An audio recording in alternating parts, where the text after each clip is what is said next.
Hey there, welcome back to the Steel City Sports Podcast. And today we're going to be starting a new series where we go through. I have made 6 tiers and placed every single NFL team on one of the 6 tiers. So we have the basement or the trash, as we're talking about today. This is the worst teams in the league. Then we have the bad teams, the average teams, the borderline playoff teams, which is the biggest category. We have the playoff locks, and then we have the legit Super Bowl contenders. So, as I said, we're going to start off today in the basement with the worst teams. Only 2 today, but there will be, these tiers will probably just get bigger as we go on. So, let's get started. Starting off with our first team in the garbage category, we have the Houston Texans. And I actually like a lot about what Houston's doing in terms of their rebuild. But if we're just solely looking at this upcoming season, Houston is a long way away from actually competing in games.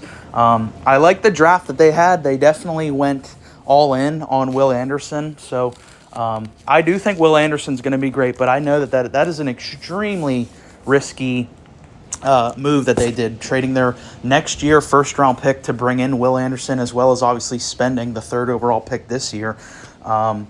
Because if they're terrible next year and they have the number 1 overall pick, you could have had Caleb Williams. I know you just drafted CJ, but Caleb Williams is a once-in-a-generational type talent. So I like the aggressiveness of it. Will it pay off? Time will tell on that one. Speaking of CJ Stroud, I like him a lot. It's going to take a while for him to really become productive. I think his comp coming into the draft was Jared Goff, and I think that's an extremely fair comp for CJ Stroud because he is he doesn't have like the big arm that impresses you, but he is accurate. If you put the right stuff around him, you can win games, and that's clearly what's not there in Houston. I mean, their receiving core is a mess. Outside of Laramie Tunsil on their O-line, they need a lot of work on that O-line. The only real productive offensive piece they have is Dameon Pierce, which I like him, but you need to get people for CJ to throw the ball to. And at least for his rookie year, he's not going to have that. So, especially as well as he's going to have, as a rookie, a defensive head coach, which I hate that. I think DeMeco Ryans has potential to be a fantastic head coach in the NFL. You look at what he did with building up the Niners defense into being the dominant force that they are right now. But I never like it whenever rookie quarterbacks come in and have a defensive head coach. But I think that this is going to be a nice year in terms of the, heading in the right direction for Houston. You're going to start to see a little bit of an identity form there. They're definitely going to be a defensive team heading forward with a defensive head coach, drafting Will Anderson 3rd overall. The year prior, they got Derek Stingley, who I think is a really nice young piece. So you got some building blocks on the defense there. You're going to see this year what you have in C.J. Stroud, see if he can actually play. I like them going forward, just not this year. And our other team in the basement is the Arizona Cardinals, and they've had such a strange trajectory over the past couple of years. You look back to 2020, whenever they first landed DeAndre Hopkins, they just barely missed the playoffs. I think they were a game out, but it looked like the future was extremely bright for them. Him and Kyler and Hopkins were one of the most fun duos in the league. The next year, 2021, I believe they won 11 games. They went to the playoffs, and then they were pretty bad in the playoffs against the Rams.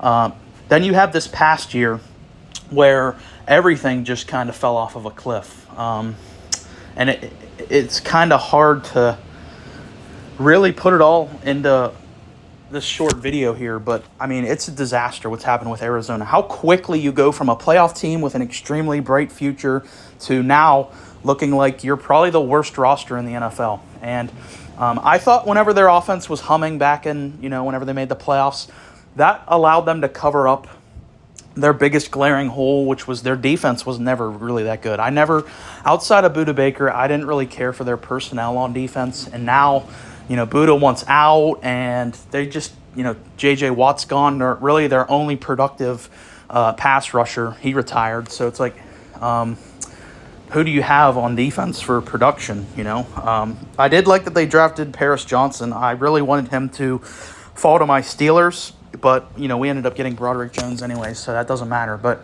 I like that going forward. I think I'm definitely higher on Kyler Murray than a lot of other people. I ranked Kyler Murray as the 13th best quarterback in the NFL in my quarterback ranking video. I've seen Kyler as low as like in the 20s on some people's lists. And yeah, Kyler had a very disappointing year this past year. He was hurt. But I still think Kyler is extremely talented. There's a reason why he got paid. There's a reason why he went number 1 overall. One bad year for me doesn't make me sell all my stock on Kyler. I still think he's really good. It's just there's nothing around him here in Arizona now. There's really nothing. This is a tremendously bad roster.